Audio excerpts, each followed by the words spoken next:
70, 2-length push on the front for 80.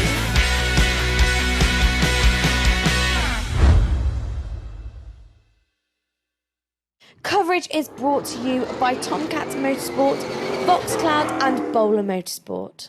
Hello and welcome to Special Stage and Baja GB 2016. There's no snow here this year at Sweet Lamb, but there is plenty of rain. We've got the cars and the bikes here once again this weekend to give you lots of action. So let's have a look and see who's on the lineup. Anthony Jackson leads the cars away with James King just behind. Ed Cobley leads away in the Defenders and Greg Clement brings the new Lofthouse Freelander out after a couple of good safari events earlier in the season. On to the morning's opening stages, and it would be the lead for Greg Clement and Tom Aubrey. The new car going well and suited to the stage, even if things were a little slippery.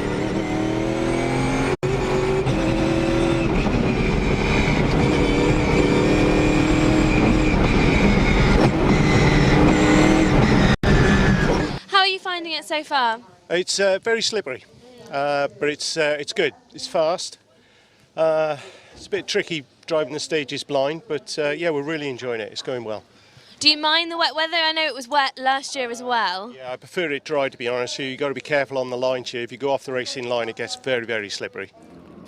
Sadly, the stages would claim a few victims early into the event, with James King and Sally Lewis getting caught out on stage 2, and their event ending down a ditch. Seen here from onboard with Greg Clement, you can see how the corner comes up suddenly and caught the pair out. And they wouldn't be the only ones. Toby Jefferson and Neil Rogers would do the same, only in a bigger way, ending the event a long way down the hillside with plenty of damage to the car, but thankfully both okay. So that means it would be second place for Tim Henry and Chris Hammond. They do have a spin in stage 2 and end up pointing the wrong way up the stage, as you can see here on board again with Greg Clement. They will need to rein it back in a little for the afternoon to make sure they get to the finish. How are you finding it so far today? It's good. Nice and fast and sweeping. We've had a few dramas at spin and a venture off into the undergrowth, but yeah, no, it's good fun. There were quite a few cars off in that last stage. As you've already had a few moments, will you be taking it steady this afternoon? Yeah, I think we're going to try and work out what was wrong with the car, a bit steadier, because where James and Sally went off, we spun literally 2 corners before, so we came round, Greg came in front of us, looking the wrong way, so it was a bit kind of, so yeah, I think we'll ease off a bit to try and work out what the car did and try not to repeat it. It wouldn't be plain sailing for Anthony Jackson and Jonathan Barker. 3rd overall and 3rd in Class F. They have a few small issues with the alternator belt, and more importantly with a fuel tank slightly too small, meaning some conservative driving on some sections of the event. Halfway through the first day, how are you finding it?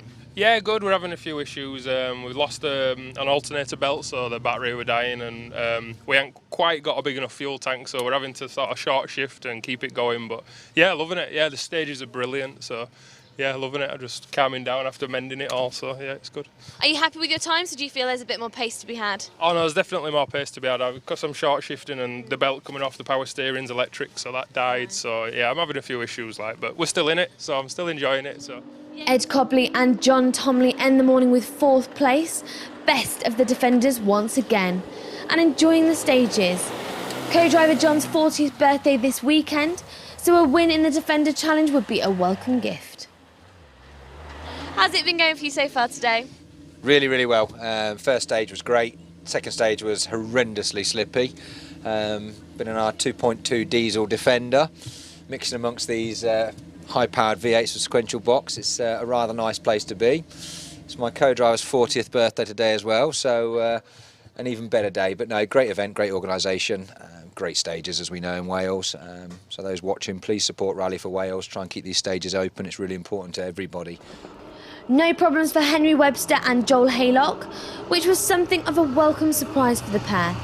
They lead the way in Class B at this stage, with 5th place overall, and their steady approach seemed to be working in their favour.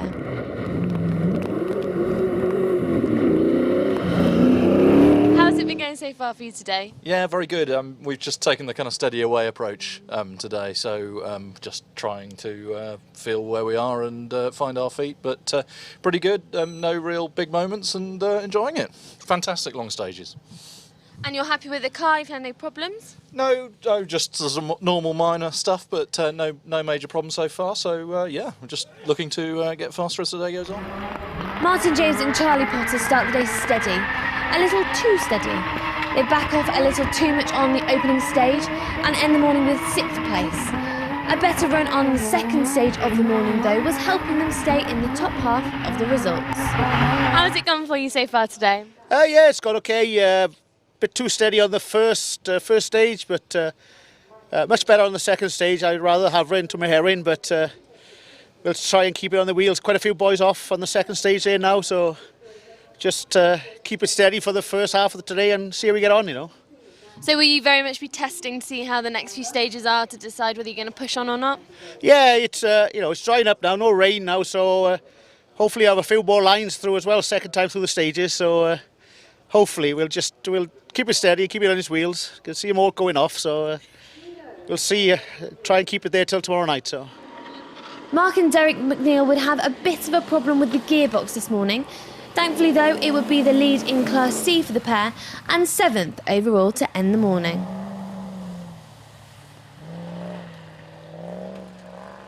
David Johnson and Joseph Monaghan reached the end of Stage 2 with 2nd place in the Defenders and 8th place overall. Happy with the pace, slowed a little with the various people off in Stage 2, but felt that could be helping them avoid going off themselves. First stage was a bit hit and miss. We stopped to talk to one of our compatriots. Second stage was brilliant. Absolutely loved it. I know there was a lot of people off and it was very slippy, and to be fair, that probably helped us because whenever we saw there were people off, we were able to back off. But no, great stages. Do you feel confident going into this afternoon then? No. Sorry, do I feel confident going into this afternoon? I think, honestly, with an event like this, long stages, you really have to put the effort into making sure you stay on the road. Great event, but you just have to get your head around the fact that it's a long event. There would be 35 seconds between the final podium places in the Defenders, with Andrew Craig and Trevor Cattle taking that 3rd place for now, and off on their previous event was playing on their mind a little, knowing they needed to get to the end this time out. I think we're just sitting 3rd in the Defender Challenge, but I think the other guy's been held up a little bit, so we're probably a bit lucky. But no, it's good. It's our 3rd outing, 1st season rallying, so we're pretty happy. We had a bit of an off in the last rally, hence we're just, calming down a little bit this time. But you're enjoying it? Yeah, it's great. The rain stopped, so hopefully a bit more grip out there, because it has been very slippy, but it's good fun. Steve and Heather Carroll make a good run on the opening stages to round out the top 10 now, using their road position to their advantage and keeping an eye on the lines left by others. They lead the way in Class A. How's it been going for you today? Yeah, it's going very well at the moment. We're just taking our time, getting to know the stages, because there's a second time out now, so we know where the little idiosyncrasies are, if we can remember. But yeah, the car's going well. It's got a good, nice pace going. We got into our floor quite early on. For a 1.8, it's not that powerful, so you use gravity a lot, which can cause bother into corners, but we're doing our best. Running at the back, you can see where you're going. All the tracks are being cleared for you, so you're just more or less watching the corners, seeing where you can hook into ditches where everybody else has done it, and just try and keep it going. 2-day endurance test. Outside the top 10, it would be 11th overall for Brian Palmer and Anne McCandlish. 4th of the Defenders, they have a moment in Stage 2, but get through it okay. There would be no backing off in their next stages with the times so close. Not the best of starts for Christian Vermont and Peter Jassen. They get stuck behind a few car in the morning stages, which mean the times were not great. But they were still going and looking forward to a push in the afternoon stages.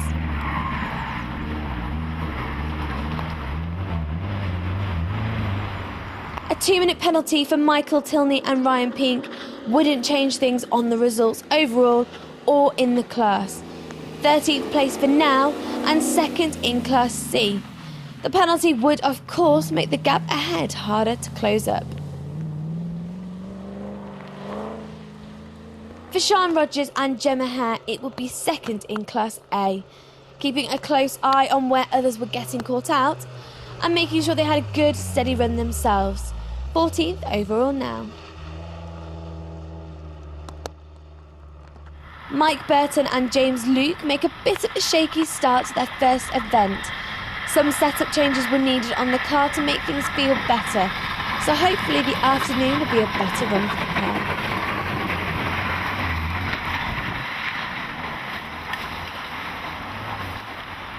Sadly for Carl Gudgeon and Peter King, things were not going to plan. The brake shaft putting the car into two-wheel drive and sending them off the road.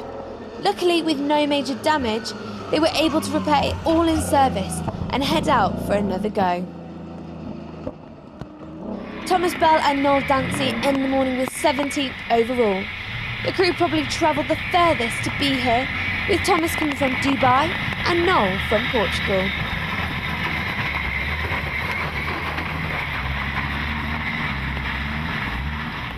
Sadly for Phil Bayliss and Lance Murphin, it would be a bad start. Stage 1 going okay, but Stage 2 the pair would pull over with a pipe off. They dropped down to 18th overall. And sadly for Dave Harlow and Sarah Smith, it would be a small off that drops them right down the results to 19th. They get beached in a bank in Stage 2. And it would be a first stage maximum for Gareth Carruthers and Wallace Mackay when they break a shaft on Stage 1, not the best of starts in the new car.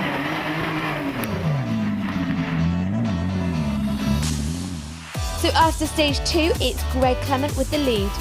Problems through the entry mean a few names missing.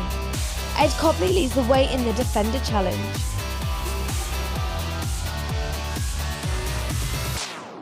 So the first few stages have already caught a few people out, and they're going out now for the next loop of stages, and apparently the conditions are going to get better, but there are still plenty more miles to go. Coverage is brought to you by Tomcat Motorsport, Foxcloud and Bowler Motorsport.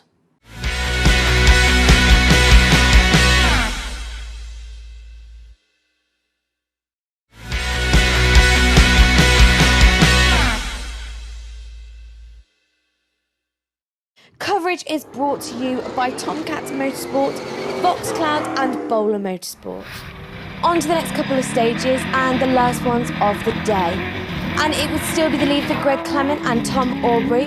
They reach the end of the day with a good lead and one that should take the pressure off a little on day 2.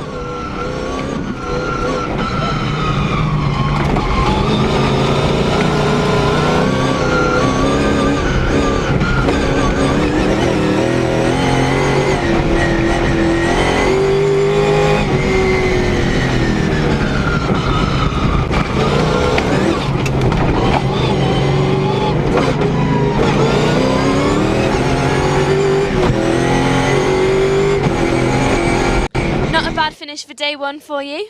Yeah, I'm really pleased with that. I think we've got about 2.5 minutes lead over the guy behind us, which is pretty good, which is where we wanted to be. Means we might be able to go a bit steadier tomorrow, hopefully, and just watch the guys behind us, basically. Things seem to be going to plan for Tim Henry and Chris Hammond. Second in place for the pair, the last stage of the day flowing well, and they go into day 2 with a bit more confidence, ready for the second part of the challenge. So that's day 1 finished. At last, it's been a long day, a few problems, bits and pieces, but that last run through has been, everything's come together, it's been really, really good. Caught car 1 just at the end of the stage, so been able to see where we're going as well, stop the scene with problems, so yeah, everything seems really sorted this time, so yeah, about 20 seconds quicker. 20 seconds yet from the first run through. Real improvement this time. Ed Cobley and John Tomley move up the results now into third.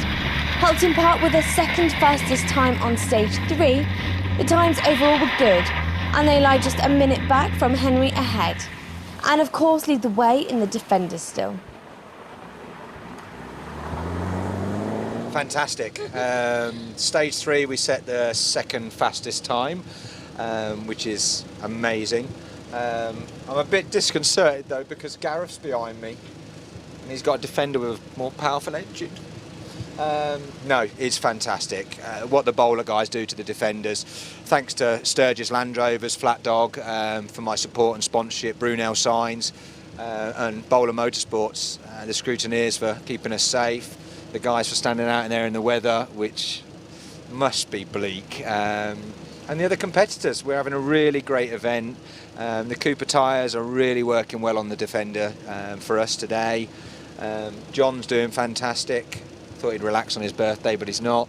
And the rest of the Defender crews, Gareth behind me with the F-Type engine in the 110, I'm hugely envious. But it's just a great event, great spectacle. Hopefully it'll be here next year and we'll get some more cars and more numbers. The change in third would also be due to the drop down to fourth for Anthony Jackson and Jonathan Barker.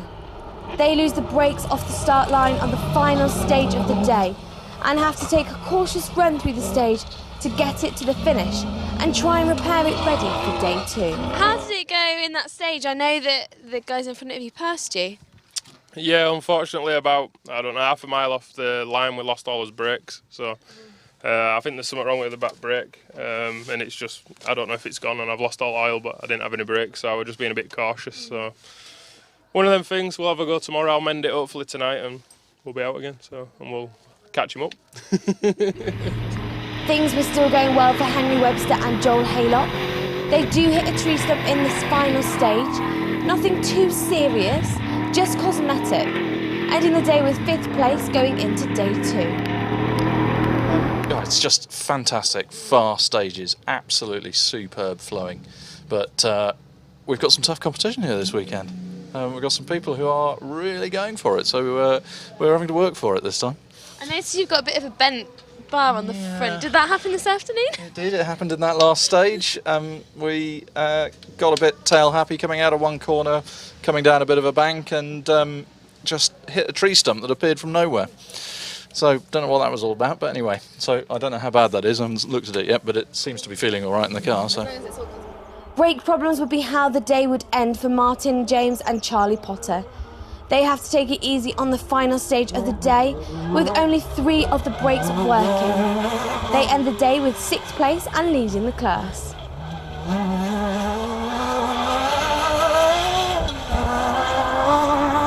How was that for you?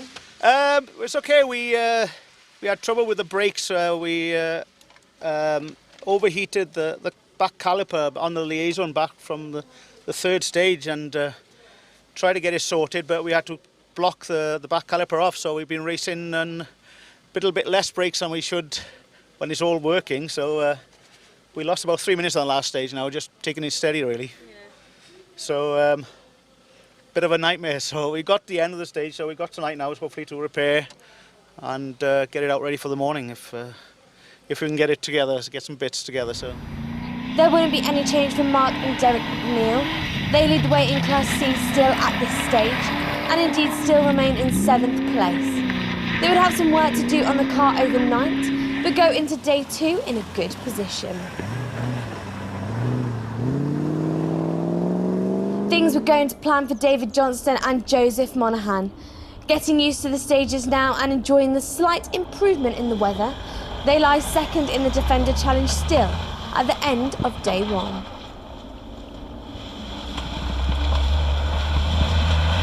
How was this afternoon for you? This afternoon was fine. Really getting to know the stages, getting to know where the good bits are, where the bad bits are, and the weather brightened up, so we had a really good afternoon. Absolutely fine. Enjoyed it. I'm still finding this whole radio. You've got Radio 2 on. Yeah, well, yeah. Radio 1 will be on later, but Radio 2 at the minute, yeah. Need, chill out a bit, calm. 3rd place in the Defenders were Christian Fremont and Peter Jassens. A clean run this time with no hold-ups allowed them a good climb up the results and into 9th place overall now, confident ahead of tomorrow's stages.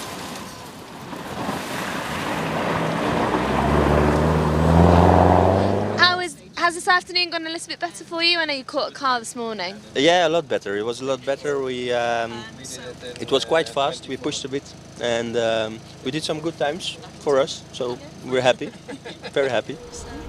And rounding out the top 10 now were Andrew Craig and Trevor Cattle.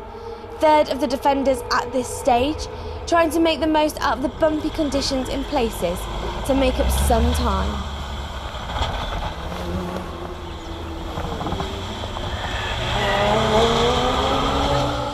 Are you still enjoying it as much as you were earlier? Yeah, we were in fits of hysterics and tears of laughter on that stage, going down the most ridiculous. Oh, it was mad. And we both couldn't really see because of tears coming out our eyes, but it was good fun, really good fun. Us. We were literally just giggling like kids going over these bumps. No, we didn't actually. Yeah, last we did. There must be some damage, but I don't know. It's amazing what this thing takes, but yeah. Were you going quicker than you maybe should have been? No, because apparently you just go as fast as you possibly can on those off-road bits, and then that's where you make your time up. So that's what we did, and we just giggled like children, but it was good fun. Are you finding that each time you go out, you're testing the limits of the car and yourselves as well? Yeah, we took a minute off our time earlier, and we had to slow down for a car that had gone on side. So yeah, it's pretty good, and we're trying to keep it in the limit, but it's getting there. We're getting pretty close to it, I think. Yeah. Outside the top 10, it would be 11th overall for Brian Palmer and Anne McCandlish. A good couple of runs this afternoon and feeling confident going into day 2, if the weather looks set to improve. No change in the class for Steve and Heather Carroll. They do still lead the way in Class A, but they drop down a few places to 12th now. The advantage of the swept road conditions not as evident in the afternoon stages. No change to the Class C lead, with Michael Tilney and Ryan Peake leading the way there. And with a few clear runs and no hold-ups, things were looking good going into day 2. Sadly, things didn't really get any better for Carl Gudgeon and Peter King. They get a puncher in the afternoon and are still unable to advance up the results. 14th place for the pair, who would be hoping for a much better day 2.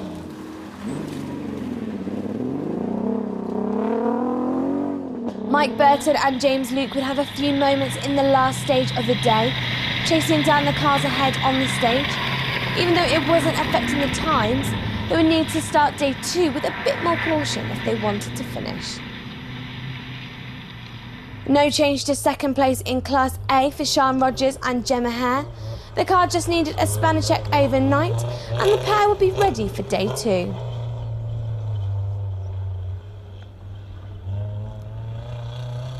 Thomas Bell and Noel Dancy end the day with 17th place, their lack of experience on the event not showing.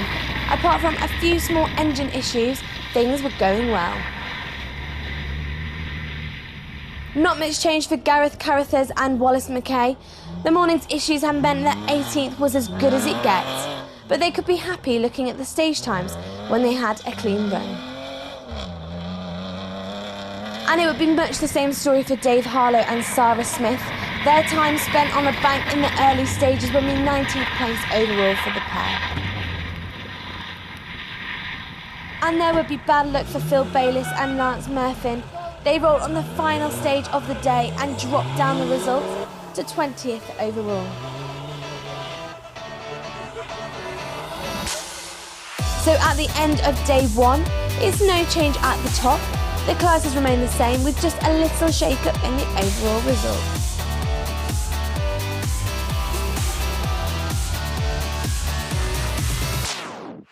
Before we end the day, let's take a look at the bikes. And leading the way at the end of the first day would be Mike Wells. The lead wasn't too big, just 44 seconds at this stage.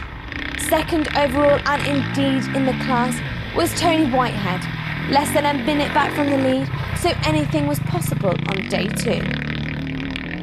Chris Foster leads the way in the light class, sitting on the final step of the podium for now, consistently gaining time as the day went on.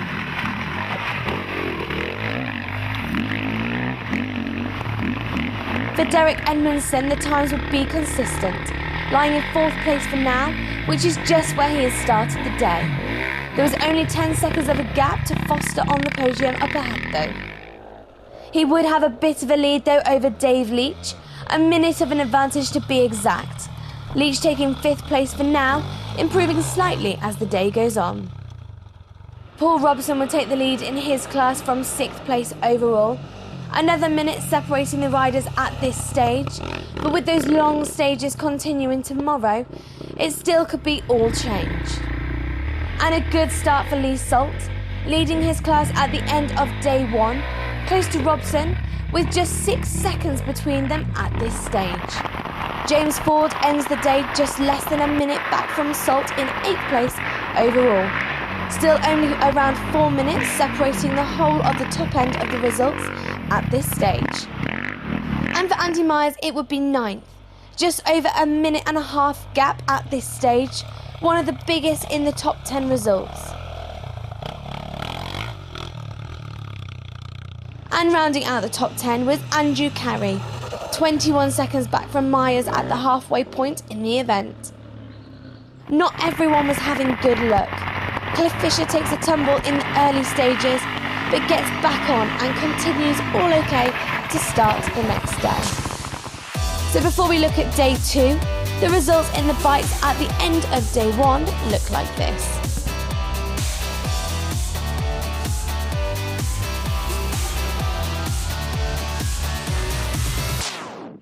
Join us for more Hill Rally action after the break. Coverage is brought to you by Tomcat Motorsport, Voxcloud and Bowler Motorsport.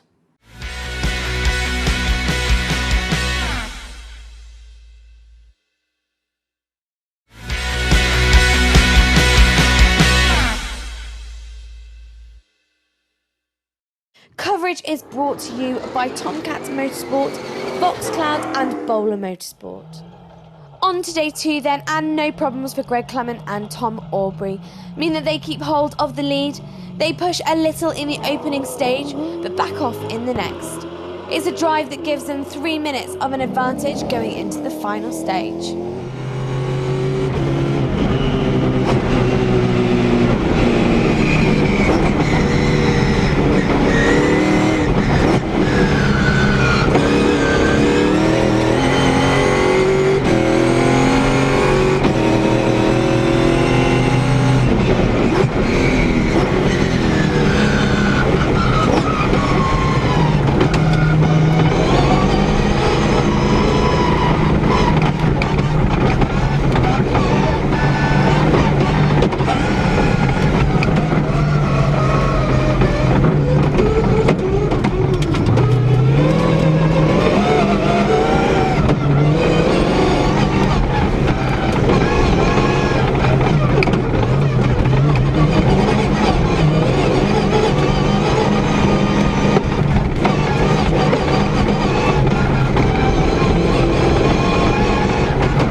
Managed to maintain that lead that you had last night. How has it been this morning? It's been okay. We've the first stage we did try a little bit. We didn't want to slow down too much, but the last one we backed off considerably. In fact, Tim Henry made a minute and 40 on us, but unfortunately they've cancelled the stage now, so it doesn't matter. So I think we got about a 4-minute lead going into this stage, so we should be able to take it fairly easy and steady. No change either for Tim Henry and Chris Hammond. They remain in 2nd place of the class and overall results. No problems to report. Happy with how things were going with both themselves and the car. Conditions are tricky once again out there. How are you feeling going into this last stage? Yeah, good. It's a shame the last stage has been cancelled because we took a minute and a bit out of Greg on that one because he's easing off a bit, obviously.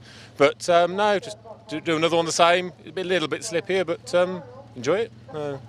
Good fun. They've been saying it was quite rough out there this morning. Did you find that?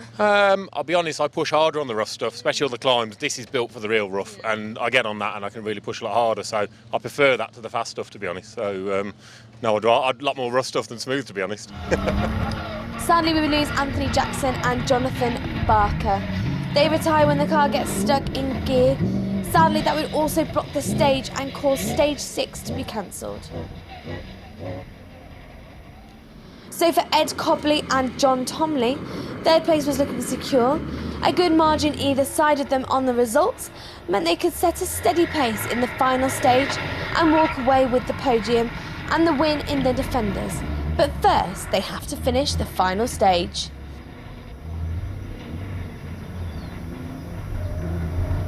How's it been for you this morning? I think I did hear the lady who's doing the commentary say that you hated one of the stages. Yeah, I don't like the one we're about to do. It just doesn't complement my driving style. So very fast is where the guys are making a lot of time on us. We tried to make a lot of time across the road in Mahiran, but we hit a few things that were really aggressive. But no, we're doing fantastic. Thanks to Sturgis Land Rover, Flat Dog, the Cooper Tyres, Bowler Motorsport, the Tomley family for organising the Baja. The weather's been great as normal Wales. And again, just please support Rally for Wales. It's so important to us to keep these stages alive. Henry Webster and Joel Haylock take advantage of the loss of Jackson and move into fourth. Things were going well still. A small rattle from the back of the car was causing some minor worries, but it would be likely nothing serious. I know you guys have only had the chance to do one stage today, but how has it been? Well, that stage was good. No real problems. We've got a rattly old shock absorber somewhere in the back, so it's beginning to show its age over time. But no real problems. Reasonably smooth, so quite happy. Feeling comfortable going into the last one? I think so. I think we're going to attack the last one the same way we've attacked all the others, really, which is take it steady, have a smooth run, and see how we get on at the end. Sadly for Martin James and Charlie Potter, the brake problems were still continuing into day 2. They would try and keep a steady pace to finish day 2 with a reasonable result. 5th place was theirs for now. How has this morning been for you? Yeah, we had to do the first stage with only 3 working calipers because we had a caliper give up on us yesterday. So did the first stage, obviously went out now on the second stage and that got cancelled. So hopefully just keep it done now for the last one for the finish. So hopefully just get it home now, that's the main thing. David Johnston and Joseph Monaghan end this loop with 6th overall and 2nd place in the defenders. With one stage left, they would want to make sure they finished there, but with the times close, there would be no way the pair could back off just yet. I know today's been a bit short and sweet so far, but how have you found it? Yeah, we were really enjoying the last stage, but to be fair, this stage that we're going to now is probably our favourite. So it's we're last stage, we should really be backing off a bit, but it's such a fun stage. So we will, of course, back off and take it easy. Christian Vermont and Peter Jassens would be the closest challengers for that class position. They have just 13 seconds to find in the final stage if they want the place. For now, it was 3rd in the class and 7th place overall. How's this morning been for you? Very good. First stage went well. Second stage was cancelled, so we hope to get some time back on the car in front of us. We need 13 seconds, and then we have a 2nd position in Defender Challenge, so we'll go for it. Wiring problems would cause some time loss for Mark and Derek McNeil. They end this loop with 8th place overall, but continue to lead the way in Class C. The pair have 29 seconds to make up if they want to gain a place in the final stage. How has it gone for you this morning? Not too bad. Lost about 5 minutes in the first stage. A few wiring problems as usual, but got the gearbox sorted, so we're flying now, so we are. For Andrew Craig and Trevor Cattle, it would be 9th place now. They lie 4th in the defenders, and with 3rd place out of reach, they would want to just get to the end of their first hill rally. More importantly, how are you guys? Yeah, not bad. We were a bit slower the first stage of the morning, and it was a shame that last stage was cancelled. But yeah, going well. Probably I should have had a slightly earlier night last night, but it was good fun. But yeah, we're enjoying it. It's good fun. So are you pushing on in this stage, or are you just making it to the end? I think in honesty, we probably just want to get to the end and make sure we bring it home in one piece so that we can finish our first hill rally, I guess. Yeah, we'll take it easy, I think. Well, probably not. We'll see. And rounding out the top 10 with 4th in class in their sights were Brian Palmer and Anne McCandlish. ECU problems had caused some lost time, so that 11 seconds would be in their sights for the final stage to try and gain that place in the class and overall at the finish. How's it been for you this morning? Frustrating, is the honest answer. Yes, we've got rid of the fluffy days because they're not bringing us any luck, so drastic measures. What's happened? Well, just we had a ECU problem just after passing one of the guys we're competing with, so we're about making quite a lot of time back after some of yesterday's problems, and then the ECU decided that it was going to go into limpo mode, so frustrating, but we're having fun. I mean, the stages are great, the conditions are slippy, but yeah, really good fun. Michael Tilney and Ryan Pink lie in 11th overall for now. The pair will be looking for a top 10 finish, but with over a minute between them and that place going into the final stage, it was looking like a tall order. No change for Steve and Heather Carroll. They lead the way in Class A still, and with a good enough margin that they can relax a little going into the final stage of the event. Despite being out of the running for a result this weekend, things were going well now for Gareth Carruthers and Wallace Mackay, enjoying the stages and getting used to the car. 13th place for now, they would be looking to make sure they get to the finish in the final stage. Unfortunately, we lose Carl Gudgeon and Peter King after a trouble-filled run all weekend. The pair would eventually retire with an overheating car. Sian Rogers and Gemma Hare have a bit of a handling problem on these stages, but a check-in service didn't reveal anything. They still lie in second in Class A, and looking likely that's the result they would finish with. Mike Burton and James Luke have a frantic start to the day, getting the timings wrong and rushing to make it to the start on time. They lie in 15th place for now, and 6th in the Defenders. So obviously you guys are Mission Motorsport, and there's a particular reason for that as well. Yeah, Mission Motorsport is a charity that takes wounded, injured and sick soldiers from RAF, Navy, Army and helps them recover, and if they're being medically discharged from the forces, transition to civilian street with extra training, like myself and Mike are on the MVQ in mechanics, and they help us with finding a job afterwards. It's a way of getting us transitioning with the racing and retraining and helping us build our evidence for portfolios. It's also got a livery suite, like this vehicle's been wrapped by injured soldiers. The vehicle Defenderist, the fleet service stick has all been done by myself. Yeah, it's just brilliant charity and it helps out and gets us retrained. Things were going well for Thomas Bell and Noel Dancy, having fun on the stages, and that's how they would approach the final one, looking to bring the car home in one piece. 16th place now for the pair.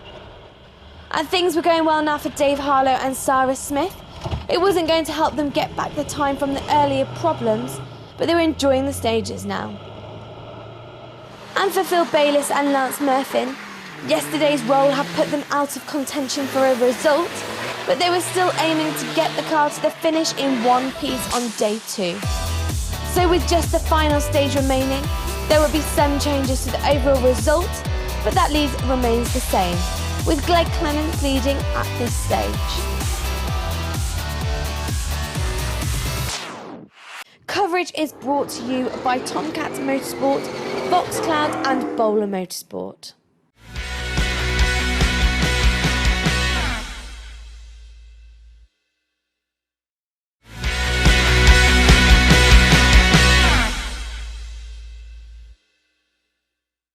Coverage is brought to you by Tomcat Motorsport, Voxcloud and Bowler Motorsport. On to the final stage then, and before we take a look at the cars, a quick look at the bikes. And rounding out the top 10 at the end of the event would be Andrew Carey, taking 4th in class. 3rd in that class and taking 9th overall would be Cliff Fisher. A good finish for him in the lights class this weekend. A good finish too for Paul Robson, taking the victory in the big bike class this weekend, along with 8th place overall. And he would be 21 seconds back from Lee Salt at the finish. Lee taking the victory in the trial class this weekend too. James Ford ends the event just outside the top of the rally class, with 4th place there, a good result, good enough though for 6th place overall.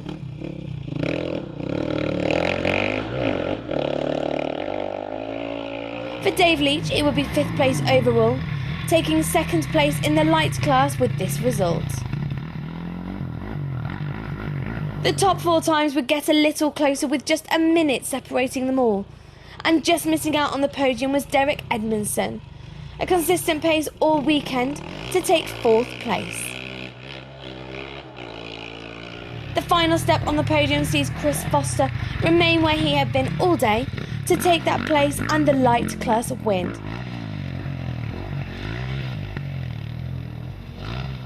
Sadly for Tony Whitehead, there would be nothing he could do in the final stages to close the gap to the lead, settling for 2nd place and missing out on the win by just 34 seconds. So taking the win this weekend, both overall and in the rally class, will be Mike Wells, a lead he held onto for the entire event, but the times were close throughout the weekend. So with the weekend complete, the results in the bikes looked like this.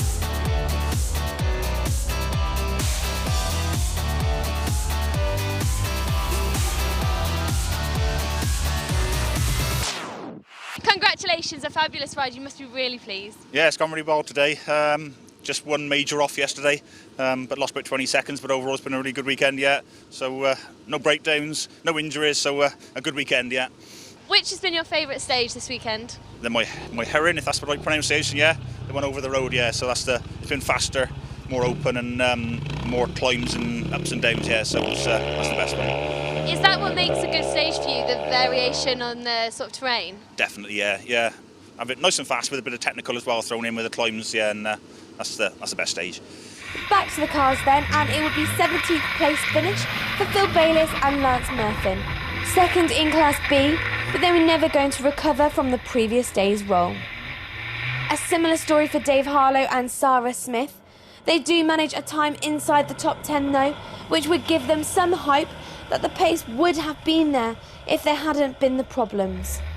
Sean Rogers and Gemma Hare get the car to the finish in one piece, and with 2nd in Class A.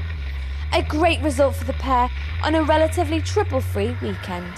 For Thomas Bell and Noel Dancy, it would be 14th overall at the finish. 7th place in the Defenders this weekend for the pair too. Unfortunately, we lose Gareth Carruthers and Wallace McKay in the final stage when they sadly have to pull the car over mid-stage. For Mike Burton and James Luke, it will be 6th in the Defenders, taking 13th place this weekend in the process. Consistency had been key for Steve and Heather Carroll. They end the event with 12th place overall, and of course take the win in Class A. Michael Tilney and Ryan Pink sadly don't manage that top 10 place they wanted. Instead, they had to settle for 11th. But the result, of course, still gets them 2nd in Class C this weekend. On to that top 10, and it would be 10th place for Andrew Craig and Trevor Cattle. The pair finishing 5th in the Defender Challenge with that result. And just ahead in the class and overall were Brian Palmer and Anne McCandish. 4th in the Defenders and 9th place overall, just 33 seconds ahead at the end of the event. Chris Vermont and Peter Jassens managed to claw back enough time this weekend for a 3rd in class finish, but they do drop down slightly on the overall times to 8th. That means for Mark and Derek McNeil, it would be 7th place at the finish. They of course take the Class C win this weekend in the process. David Johnston and Joseph Monaghan have a good weekend to keep hold of 2nd in the Defenders. They end the event with 6th place overall on the results too. Martin James and Charlie Potter nursed the car around the final stage with brake issues to keep hold of that 5th place. A good result for the pair given the problems this weekend. No problems for Henry Webster and Joel Haylock. A great run all weekend with the car working well. Only a small amount of mainly cosmetic damage, but worth it for the 4th place finish. On to the podium places, and there would be no doubting the place for Ed Cobley and John Tomley. They take that final step on the podium overall, but of course take the top step on the podium in the Defender Challenge. For Tim Henry and Chris Hammond, it would be 2nd. The gap to the lead too much to make up from an earlier stage, but 2nd place was a great result this weekend, and one that they would have probably taken at the start of the weekend. But that of course means that it's the win for Greg Clement and Tom Aubrey. Things have gone their way all weekend, the new car and driver combination working well now to deliver a win of over 3 minutes at the end of the event. So with 2 days of tricky stages complete, the results at the top looked like this.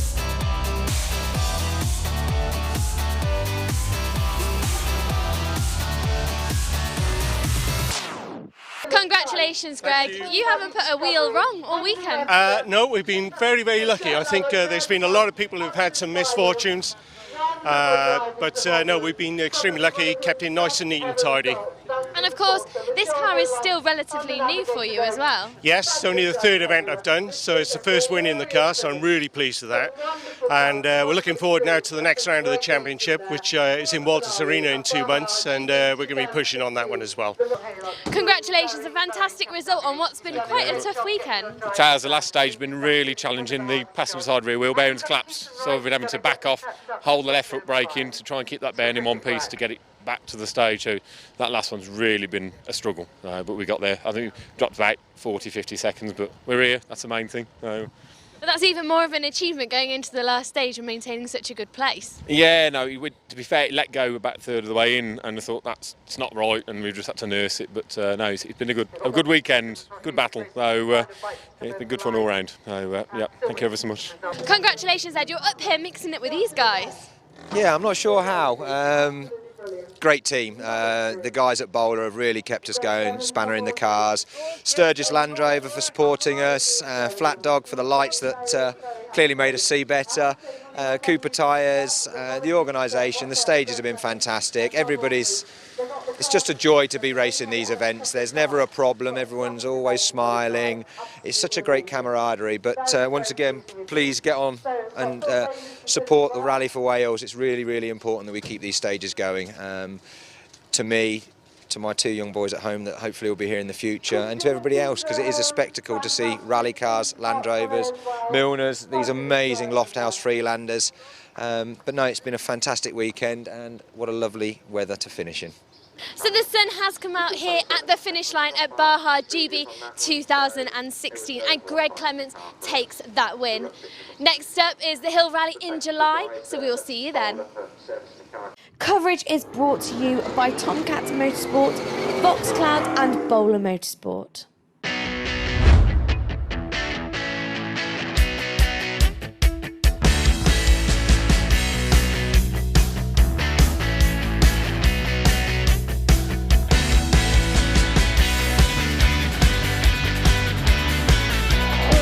Two left push on the bump for 80.